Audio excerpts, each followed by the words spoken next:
I'm going to cover the pain process. It's really kind of the pain. So let's talk about finding pain. And I'm going to draw the our sales process just like we did last week in the same blocks that's up here. So you got bond and rapport that goes into finding pain. It goes into the upfront contract, and then it goes into the compartment we call fulfillment of the contract to the client, which then gives you permission to ask them for a check. So that's when you present the quotes, and then you write the app, and then the post-sale or post-sale process. So that's the ATM in 5 phases: bond rapport, pain, upfront contract, fulfillment, post-sale. And the whole ATM is outlined in this way. Last week we talked about the bond rapport, and I really kind of blew that up. The pain process, there's 2 kind of areas, and I'm going to only cover kind of the first part of it, like why do we want to find pain, and then there are questioning techniques, and I think I'm going to cover that at another time. The techniques, I think I have a video out there on questioning techniques that really go more into reversing and negative reversing. But I'm going to kind of cover the overview of finding pain, why we do it, and why it's important. And by the way, a lot of this stuff is in this this book. You can't teach a kid to ride a bike at a seminar, the Sandler sales system. We take 5 of the 7 steps, and really, because we have a lead program, it kind of really necessitates that we only use 5 of them. But like Cord was saying, most salespeople do features and benefits selling. They think that the magic is to wow the client with all this logical reason why our product is better than XYZ's product. We talk about all the great features and all the benefits. And I hear this a lot when people are trying to sell Foresters. The Foresters member benefits is like, gosh, Foresters, what a great company. They give to the Children's Miracle Network, and look at all these great benefits that you're going to get being a member of Foresters. You get the orphan benefit, and you get the legal advice benefit. You get all these member benefits. And I'm going, seriously, they want to buy. They set the lead in just so they can have extra members benefits. That they just want to be part of a club, huh? Is that really why they say? Because if those are important to them, we put that on the lead. Great members benefits by writing a policy for you. With our companies, you get those member benefits. I never let the member benefits be the reason people buy a policy. The member benefits are only really the icing on the cake. I only talk to them after I've closed them. Oh, by the way, here's some other aspects to this policy that, might be really cool for you. But it's after I took care of them, after I wrote the policy. It's the, oh, by the way, the icing on the cake. Because it shouldn't be the reason why they want to buy it from us. You fall into that sales guide, the traditional sales guide, talking about features, benefits, and you think it's going to be the reason why they buy from you. See, people they make logical decisions, but it's easy to make a decision to cancel your policy if it's purely features and benefits. Like, if you wrote down what's the benefit of one of our policies versus one of their policies, their meaning the other agency's policies. And in fact, there's other agencies out there that also sell Foresters and Mutual of Omaha and Transamerica, just like us, right? So what makes them different than us? Nothing, because they have the same exact products. So if you go features benefits, well, they could do that too, and they typically do that. We have to differentiate ourselves. And so we differentiate ourselves by drilling down and finding why they want to cover their families. We want to drill deeper as to finding what their pain is. And so this is really kind of based on the way that people make buying decisions, all right? There are 2 motivations why people buy. Okay, when you look at just the general model of motivation, people are either trying to get away from pain or they're trying to move towards pleasure. Okay, it's kind of the pain-pleasure model. People are trying to go away from pain, or they're trying to obtain pleasure. Well, in this model, pleasure is somewhat fleeting. You know, you feel good for a little bit, but then it's over, right? Do people buy a life insurance policy because they want to feel good all the time? It's like they think about their policy. They don't feel like I got my policy. They don't show all their friends and family their policy like a new car, right? They don't like, this is my policy. Look at this policy, and they just feel good about it. You know, what they're trying to do is they're trying to feel good by getting away from the pain of not having a policy. And you know that pain is a much stronger emotion because people they buy on emotion. Okay, they buy on emotion, but they justify it by logic. Okay, they pull the trigger because it's an emotional sale. It's much more powerful. And the emotion of pain is much stronger than pleasure. Because trust me, why are pain pills the most addictive? I mean, it's a narcotic. Why are people addicted to pain medication? Because they don't want to be in pain anymore. So they can just take something to feel normal. They're just trying to feel normal so they're not in pain. They're willing to be addicted because they want to get away from it. Like, trust me, when you have that toothache, like I had toothache 3 years ago, that was just the worst pain I've ever had. And I was willing to do anything. It was like causing me headaches because it hurt so much that I had tension in my head. So it wasn't like just a toothache, it was a headache. And I just wanted to die because it was constant, right? And so when we can find the pain and relieve their pain, they're going to buy from us, okay? So the whole process of taking someone down the pain funnel, taking them through the pain process, okay, it's like it goes through phases, okay? They're feeling well. When you show up to their house, everything's cool. Life's good, you know, and you show up. And, you know, things are good. You may be even neutral, okay? So when you start asking questions regarding why you're there, what is it important? Why is it important to meet with you? What was on their mind? You know, we start getting to the kind of questions you ask. What you do is you take them through this phase. Okay, they're feeling well. So you start asking questions to, well, they're starting to hurt. Okay, and then you ask them more questions till when they start feeling sick. And then you get them to feel critical. Okay, and trust me, when they feel critical, they're going to pay whatever it takes to get them out of their pain. They're going to do whatever it takes. All of a sudden, budget goes from $50 a month to $100 a month because the alternative you've illuminated to them, the emotion is strong enough that they want the $100 policy, even though their budget was $50. And that's happened to me so many times. I've had people tell me when I call them up, back in the old days, we used to have a different technique on the phone. We wanted to make sure they knew that they were going to write a check. And before the lady hung up, she said, well, my budget's only $50, sir, so I just want to make sure you know that. I go, absolutely, ma'am. Sounds good to me.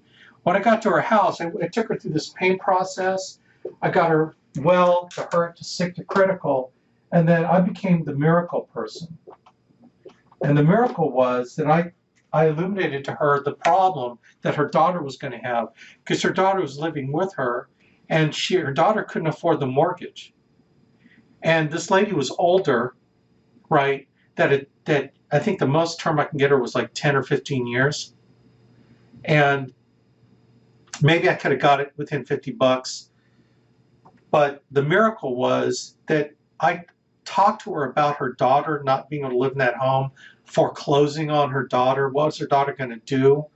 And all of a sudden, she started using more emotional words to me, how she'd be worried that that would happen. So she started using worried words. She started using emotional words. And I got her talking more about that, and I got her to discover her own pain. Because in the pain process, you don't want to show them their pain. See, it doesn't do you any good to say, because I've had, people tell me, well, I got their pain. How'd you get it? Well, I told them what would happen. You told them what would happen? Well, yeah, I said, Mary, you lose this house, your daughter's not going to have any place to live, and that's going to be really bad for her because, she's going to have to be on the street or she's going to be looking for an apartment. And you're trying to talk about all these reasons and show them all the reasons why they should buy the policy. You're not asking them, you're showing them. But what happens is when you show them their pain, when you tell them what their pain is, they're not going to buy from you for 3 reasons. When you tell them what you think it is, number one, you embarrass them. Okay? And when people feel embarrassed that you're exposing them, when you tell them what their pain is, then they become what we call not okay. Remember on bond rapport, the okay, not okay? The rule is you never make a client feel not okay. It's okay for them to feel not okay on their own, but you can't make them feel like that. Because if you make them feel like that, you've lost it. So when you show them the pain, number one, you're embarrassing them, you're making them feel not okay. Okay? And then it highlights any previous bad decision they made. Like they didn't take care of their family correctly before. The policy they currently have sucks and doesn't do for them what they want it to do. So then they got to justify the bad decisions they made in the past. So when you show them, when you tell them everything about what their pain should be, man, you don't got a sale. That's why in the pain process, you ask questions to help them discover these issues. In my other video, I talk about question techniques. We'll do that. But anyway, I'm kind of getting a little bit ahead of myself. But here's what you got to take them through, and you got to do it through 2 skills. Okay? The 2 skills you need to develop, number one, is you got to be an active listener. You got to listen with empathy. You have to actively listen to. You're not just trying to ask questions to drill them down to get them to the pain process. You're actually asking questions and actively listening to the responses. Number 2, you got to be good at asking questions properly. Okay? And this is a very sensitive area where it's very subtle with what you can do. In the past, I've taught some going real hardcore at them, but you can go too far. And you don't want to go too far, okay? You have to play the pain game very subtly, okay? So it's what I call it's like a pain funnel, okay? This is a funnel. And you start determining through questions that you ask and moving them closer to ultimately finding why they want the policy, why they need the policy.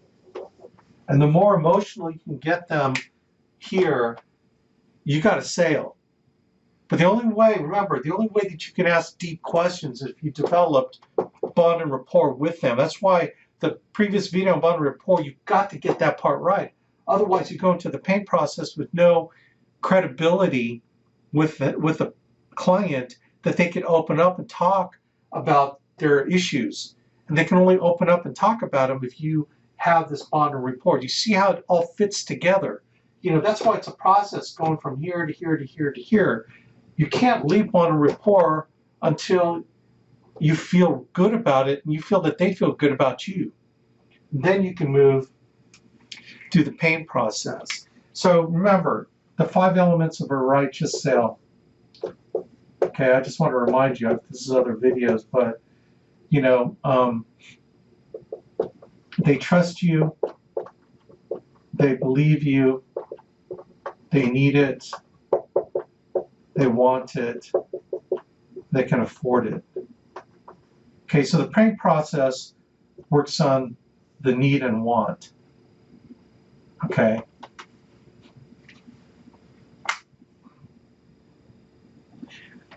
So the thing about it is they can need it, but they don't want it from you. They can choose to want it from someone else. You have to establish the need, the pain, and then you need to have the bond of rapport and the trust that they want it to get it done today, not, think about it later. Okay? So active listening.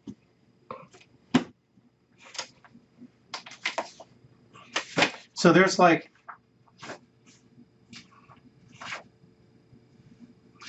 okay, so the skills of active listening, and I think Andy talks about it in his book on 8 Steps to Success, being a good listener.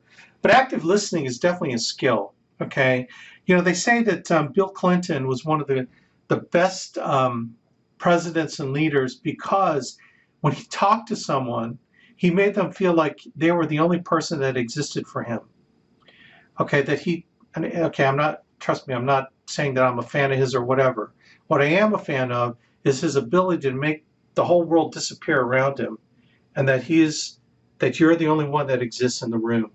He had that great ability, that people skill, to listen to people and make them feel like he was really concerned about them. In fact, I was at a Rick Santorum, a meet and greet with Rick Santorum in Cincinnati. I think Rick Santorum was a congressman or senator out of Pennsylvania. He was thinking about running for president, I don't know, 4 years ago, 8 years ago. Anyway, he's a pretty cool guy. And he said exactly that. He said Bill Clinton, even though they're totally didn't agree with him on anything, because Rick's a Republican and of course Clinton's Democrat. But he said that he had this amazing ability. But it's a skill, like anything else. It's a skill.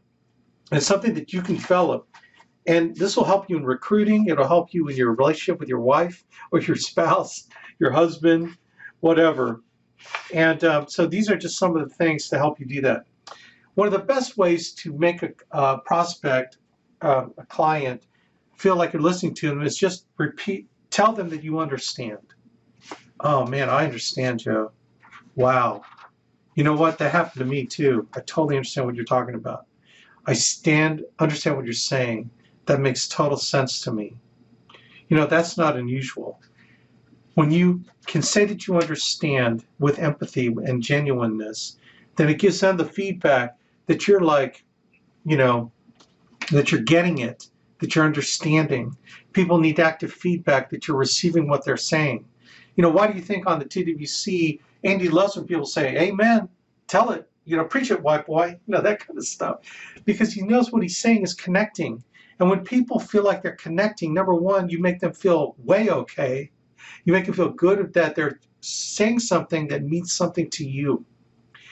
I think it's the highest form of respect when someone is actively listening to you because you tune everything else out and then you're totally focused on them. Because the most important person in the world to people are themselves. So when you're giving them that respect, it's incredible, right?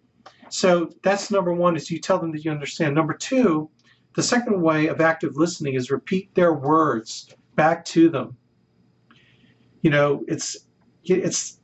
I understand is like the best way to do it, but when you repeat what they're saying to you. So when he says, well, through the pain process, why is it important for you to sit down with me today? Well, we were just looking at prices. Okay, they say we're looking for prices. Now, you got to be willing to ask 3 questions because the third question will be the emotional answer. The first 2 questions are what we call intellectual smoke screens. Intellectual smoke screens. So the first pain question is, so why am I here today? Why is it important for you to sit down with me? Well, we just wanted to see how much this costs. Okay, yeah, we're definitely going to get there. But I really got to, want to know really what was important to you when you sent this in. So take me back when you sent this in. What was on your mind? Well, I was just really wanting to, make sure that my family didn't have to pay the mortgage anymore if I passed away. Okay, so you're telling me that it's important that your family didn't have to pay the mortgage anymore if you passed away. Can you tell me more about that? Okay, so you repeated the prospect's words. See, because you know what? Prospects don't object to themselves. It's funny how people produce objections. You know why prospects object to you is because you're talking too much. It's easy for them to object to your words. It's hard for them to object to their own words. That's why the whole pain process is a question of discovery. All you're doing is guiding the client down the pain funnel so they discover their own pain. And you're not telling them what their pain is, they're discovering it. When they discover it, and when you don't show them, but they discover it, also becomes theirs. They own it, they feel it, all right? And all you've done is you've just guided them to where they wanted to go anyway, right? You're just kind of, you're not telling them or pushing them, you're just asking questions to guide them there, to discover for themselves their emotional issue. So when you ask the third question will get you there, and you've got to be willing to ask more than just 3 questions. So the first question will be logical. Well, let's see what it costs. Second question, you ask, it could get into emotion, but it's typically another logical question. Well, I just want to make sure that they can live in the house after I'm gone. Okay, so what does that mean? You want to make sure that, well, I mean, it'd be terrible for them. So they use words like terrible. Well, I'd be worried if I'm gone, then they wouldn't be able to pay the mortgage on the house. Oh, tell me more about that. Well, if they couldn't pay the mortgage on the house, they're going to have to find another place to live. They'd probably, they'd either have to sell the house quickly. Oh, quickly. So how quickly? You know what I mean? You start talking more about what they're feeling, and then they start talking about how they feel about it. So you have to be willing to ask 3 questions. So again, going back to repeating the prospect's words, so they don't object to their own words. How can they object to their own words? Okay, and then the other thing is they know that you're listening because you're repeating their words back to them. Okay, so that's the second technique. The third technique is paraphrase their words. Okay, you're not going out off the reservation, but you're trying to, summarize. So, Joe, let me understand. So basically what you're saying is that when you die, you want to make sure that they don't have to worry about a mortgage. Okay.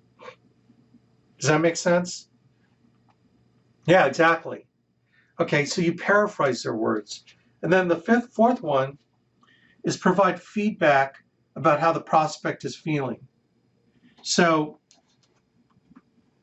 when you hear what he's talking about, his pain, talking about his issues, and you can say stuff like, wow, so it sounds like that is a big concern of yours.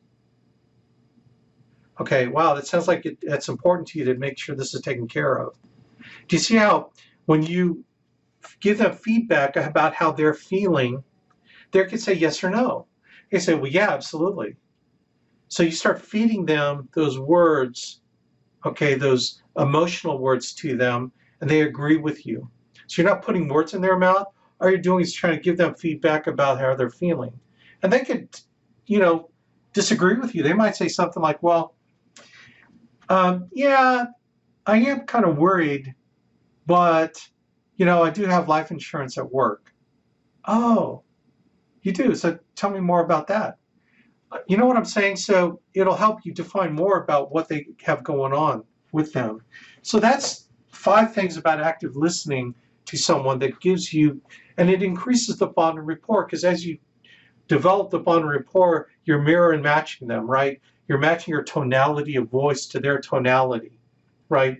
You're matching the rate of your voice. So you're still doing all the bond and rapport stuff with them, but now you've got this empathetic feeling, and you start feeling what they're feeling, and you start feeling that, those issues that they're struggling with, right?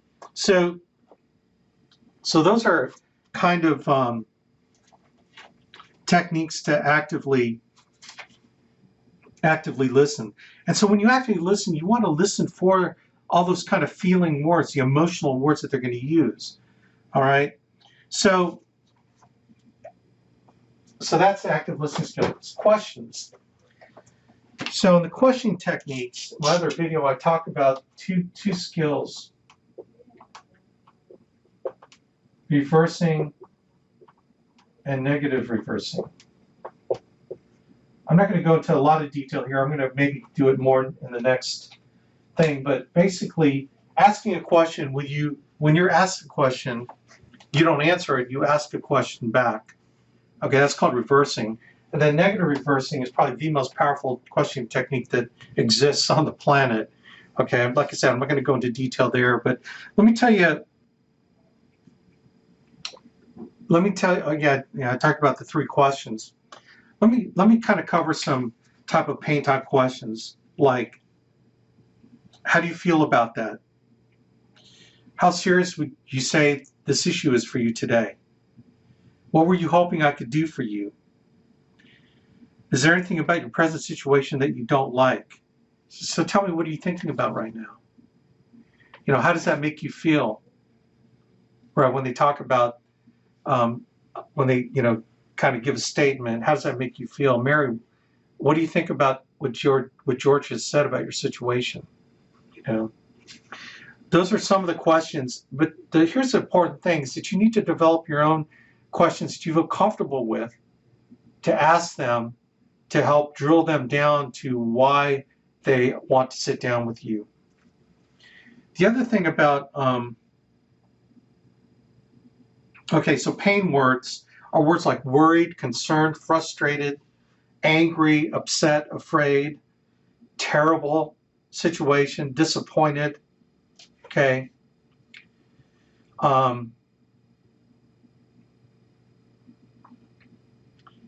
Prospect that's in a pain situation, they use different body language. So remember, you're mirror matching them.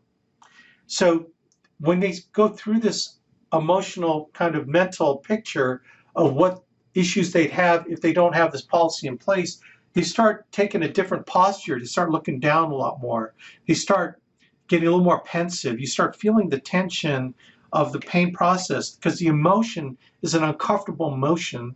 Again, you're not trying to make them feel not okay. You're not saying anything to make them feel not okay. What they're doing, the way they answer their questions, they're discovering that they're not okay. Okay, again, you're not making them feel, you're just asking them. And they're discovering that they are. Not a pleasant experience. They shouldn't see you smiling. You don't smile when you're taking them through the pain process. It's not a smiling matter. Okay? You're at best neutral, and you're more empathetic with how the problems that they have. You may be shaking your head going, oh man. Okay? You're empathizing with them. Okay, now and I know that when their issues are deeply concerned about their issues, that you've got a sale done. So you're not going to do a happy dance because it's a done deal, right? You're still acting. You're still being empathetic because you're the one that's going to help them out. Okay. Now like as an example, when you're talking to your client, you're asking, so let me ask you a question. When I've talked to you on the phone, you said that you filled out that, we talked about that letter you filled out and sent to us. Take me back to when you filled it out. Do you remember the day that you filled it out, or just, do you remember what you were thinking when you were filling this form out? So what am I trying to do? I'm trying to change their state. Okay, it's called changing state. So you change the client's state into a buying state, or into an emotional state, or into a state where they're engaged in what they're doing. You take them out of the state where they were fighting with their wife or their husband, or they're mowing the lawn, or they got all these other things on their mind they got to do. You change their state and you take them back to when they filled out the form. So you say something like, so take me back to when you filled this out. You see the form? That's why I show it to them. When you signed your signature, filled all this information, tell me what was on your mind, what was on your heart when you were filling this out. And then shut up. When you ask a question, it's okay to shut up. Okay? The best closing technique is silence. So you shut up, and then you let them talk. Well, Alex, we were just interested in this because, we were just interested in how much it cost. We think we need it, but they don't want to commit. But we're just kind of looking around. Oh, okay, you're looking around. So I'm sure you've probably talked to, what, 5 other companies about this already? Oh, no. And that's a negative reverse, actually. I just naturally negative reverse because it's fun and I'm in more control and I could totally manipulate the situation. That's why I use negative reversing techniques. But I'll say something like that. Well, actually, no, I we haven't. Oh, okay. So how long have you been needing this issue taken care of? How long you been in this situation? Well, since we bought our house, I mean, okay. So when did you buy your house again? Yeah, it was about a year ago. Oh, wow, a year ago. Okay. So sounds like I'm curious. How come it's on your mind now? If it's been about a year since you bought the house. Well, we I remembered when we got this letter. It just kind of came to mind that I should really take care of it. Oh, so what do you mean by take care of it? What do you mean by that? Well, taking care of it. Look into it. Okay, look into it means what? Well, looking at how much it costs. Oh, okay. So it sounds to me like you want to find out how much it costs. So you're just not really, it doesn't matter whether you get it, you just want to see how much it costs. Oh, no, no, no. I mean, if it makes sense, then this is something that we're going to do. Oh, if it makes sense. So what would make sense for you to want to do this? Why would it make sense for you even to do this? I'm sure you probably have other life insurance policies in force, right? You got other life insurance policies and, you know, well, we do, but, we thought that maybe we just need a little bit extra to cover the mortgage. Oh, okay. So you want to make sure that you want to cover the mortgage. So tell me more about that. Why is it important for you to cover the mortgage?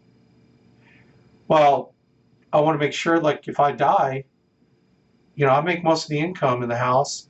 I want to make sure my family has a place to live. Oh, so it's important for you, for your family to live in this house after you're gone. Um, do you want to pay the whole mortgage off, or do you want it to just make it more affordable? They can live in it. I mean, what were you kind of looking at there? Well, I just want to make sure they at least can stay in the house. If we can get the whole thing paid off, so my wife doesn't have to make a mortgage payment, that would be awesome. Okay, so it's important for your wife not to have to make a mortgage payment. So, Mary, let me ask you, how would you feel if you had this in place and you no longer had a mortgage payment to worry about? How would that make you feel? Oh man, that'd be wonderful, if I didn't, have to worry about that. See, they start using words like worry. Okay, start using those kind of emotional words. Okay, so Mary, so I'd go after Mary. I'm going after Mary now. So Mary, if you didn't have this in place, I'll walk out of here and then Joe dies tomorrow in a head-on collision on I-35. Tell me about your situation. He makes most of the income. What does that mean, most of the income? Well, I only work part-time. So what does that mean? See, you're trying to get them to define their words. They can't use wishy-washy words in the pain process, and you're the one that controls that. You want to understand, right? So you say, well, what do you mean by that?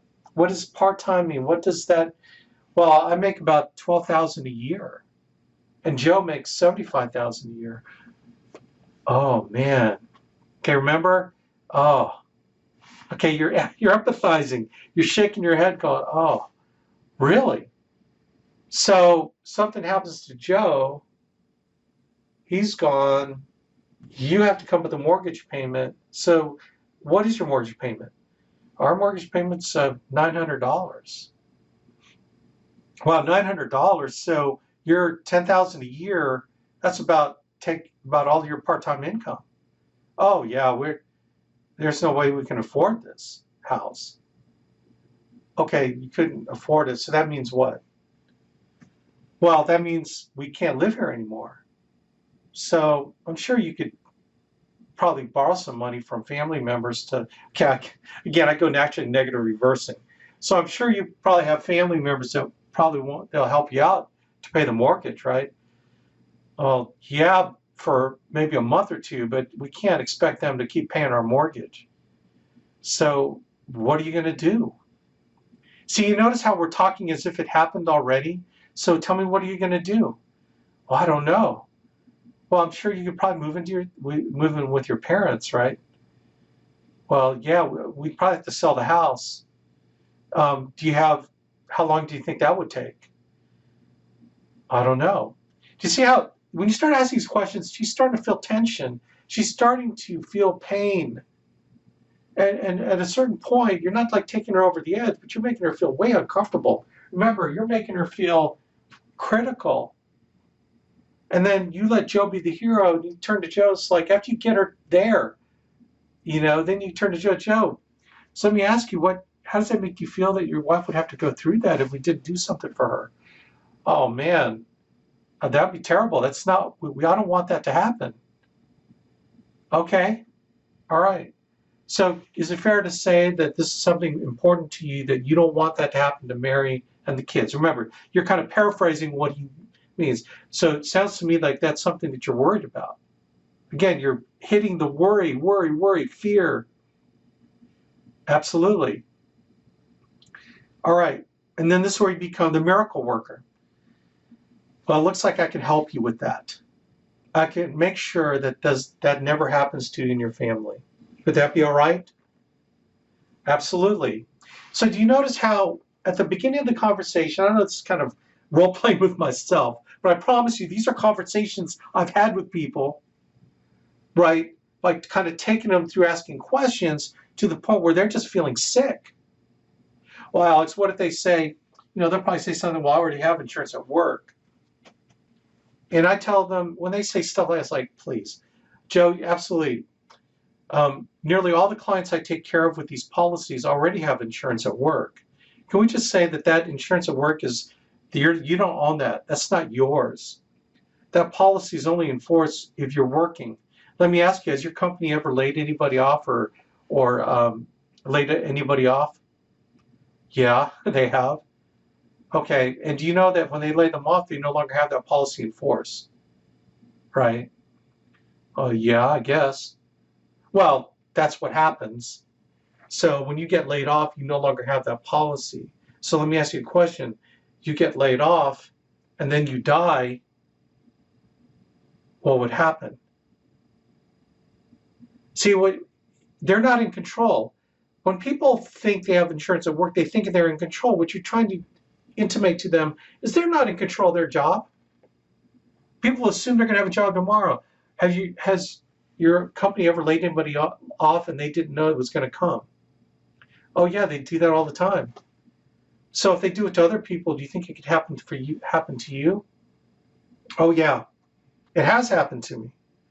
Okay, like I said, most of my clients have insurance at work, and I recommend that they get that because the company subsidizes it, but they're also in control. Wouldn't you want to be in control of your own policy, that regardless of whether you worked at that company or not, that you always have your family protected? Let me ask you, is that something that, would be important to you? Okay, so you see how in the pain process, you might uncover different things about their situation. So what I do is I mentally take it off the table. I say, so can we just I do a visual. So let's just take it off the table and put it over here, because that's just really a non-player right now. Let's talk really about what you can control, what you own. Okay, because you own your house, right? You don't rent an apartment. So obviously owning something is important. Is that right? Let me ask you, is owning a policy something that's important to you? You know what I'm saying? So you're kind of seeding all this stuff and trying to really get them to understand. You take that work thing off the table, and so what you've done is you've mentally removed the objection and thrown it to the side and say, okay, let's just deal with this right here, your real problem. Okay? It's a mental sleight of hand. It's like those magicians that, all of a sudden, that the marker's gone, okay? And then they pull the marker out from their ear, It's a mental sleight of hand where you take an objection off the table, all of a sudden it no longer becomes an objection, right? And the work insurance one is always the one that I hear all the time from people that they can't overcome. It's like, take it off the table. Don't even make it part of the discussion. Politicians are great about that. Like in the debates, they don't even address it. They take it off the table. Let's talk about the real issue. And it's the real issue is the one that I'm defining because I'm asking you the questions. Does that make sense? So again, I'm going to probably drill into the questioning techniques next time, but I want to give you kind of a little bit of an overview on the skills that you need to develop in order to be good at finding the pain process. Taking through the pain process is you got to actively listen with empathy, and then you got to be good at asking questions, but you got to be asking questions. You can't keep telling them. It's all about asking questions so they can talk through it, okay? Does that make sense? So anyway, gang, I went way over. I could talk pain all day, but hopefully that kind of give you an idea of why pain finding is important. Because people buy an emotion, they justify it by logic, and you can't get them to move on logic. You can get them to move on emotion, and you get them feeling the pain. They'd rather get away from pain in a much bigger way than going towards pleasure. So pain is the biggest motivator. All right. So that's it, gang. Anyone got any questions on that? I'm going to unmute and see